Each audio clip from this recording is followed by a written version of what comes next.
Setelah mempelajari dari beberapa role model, berikut adalah contoh atau beberapa penerapan nilai berakhlak yang sudah saya pelajari.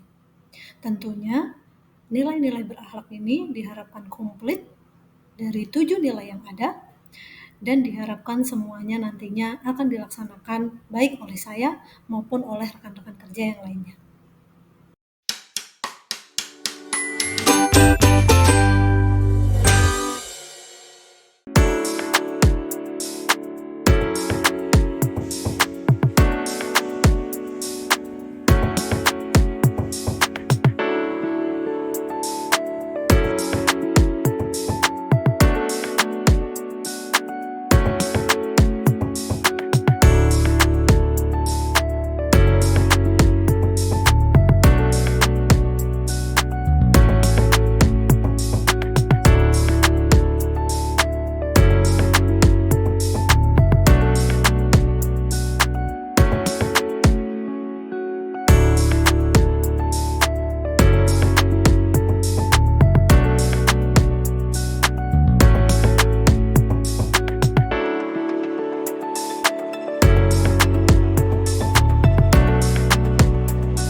Berdasarkan video-video tersebut, berikut adalah beberapa penjelasan yang lebih mendetail dan lebih meluas tentang berakhlak yang berhasil saya pelajari di lingkungan kerja saya, baik itu dari role model dari rekan kerja, dari atasan, maupun dari lingkungan sekitar. Yang pertama berkaitan dengan berorientasi pelayanan. Yang saya highlight adalah kita jangan menunda pekerjaan. Jadi kita harus memperhatikan bagaimana service level agreement kita kepada customer. Mengingat instansi yang saya tempati saat ini, yaitu Lemigas, merupakan badan layanan umum yang juga bekerja untuk melayani customer. Nilai yang kedua adalah accountable. Yang saya highlight di sini adalah disiplin.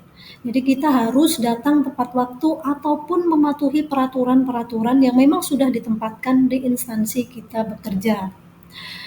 Dan jangan lupa juga gunakan aset perusahaan atau instansi dengan bertanggung jawab, termasuk ketika saya bekerja di laboratorium, maka saya juga harus lebih berhati-hati dan bertanggung jawab terhadap alat-alat yang nantinya akan saya gunakan.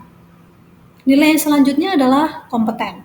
Yang saya highlight adalah kita harus selalu mengembangkan kapasitas, bisa dengan terbuka diskusi ataupun dengan saling belajar dengan teman rekan kerja maupun dengan instansi lain. Selanjutnya adalah harmonis. Harmonis di sini sangat penting karena dengan harmonis kita akan merasa nyaman di tempat kerja.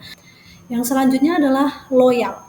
Loyal yang saya highlight di sini adalah bagaimana kita harus mengamalkan Pancasila. Kenapa mengamalkan Pancasila yang saya pilih? Karena itu mencakup keseluruhan. 5 nilai ini mencakup keseluruhan yang dapat kita aplikasikan ke kehidupan sehari-hari dalam bekerja.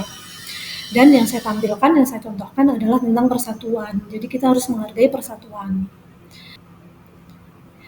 Dan juga yang paling terpenting di era digital sekarang adalah kita harus menjadi agen yang memfilter mana informasi yang bersifat hoaks, mana informasi yang dapat memicu kerusuhan di masyarakat, mana informasi yang dapat memicu misinformasi di masyarakat, atau bahkan mana informasi yang berpotensi untuk menimbulkan kerusuhan di masyarakat. Kita harus memfilter dan kita jangan turut serta menjadi orang yang menyebarkan informasi-informasi yang tidak benar tersebut.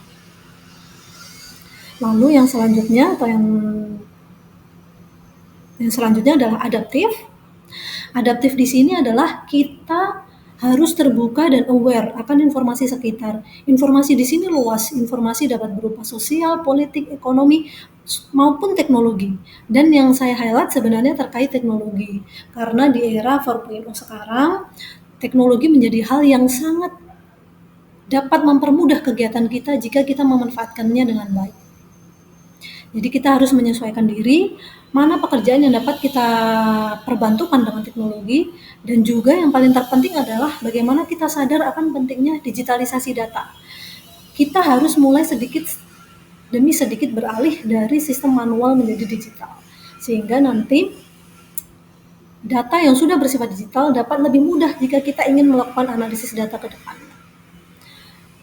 Lalu yang terakhir adalah kolaboratif.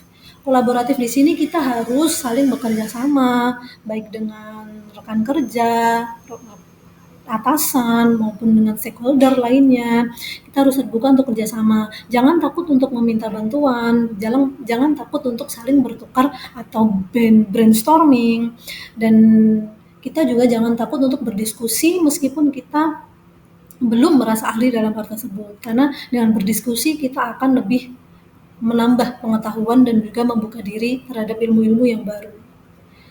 Dan juga kita jangan lupa bahwa kita memiliki yang namanya bonus demografi. Dan pada saat ini terdapat generasi yang super, yaitu generasi Z, yang sebenarnya memang sangat terpapar oleh teknologi, tetapi dengan terpaparnya teknologi, mereka sebetulnya menjadi lebih aware dan lebih quick atau fast learner. Jadi kita bisa memanfaatkan lintas generasi tersebut untuk mereka saling berkontribusi untuk membantu para gen milenial atau baby boomer dan lain-lain.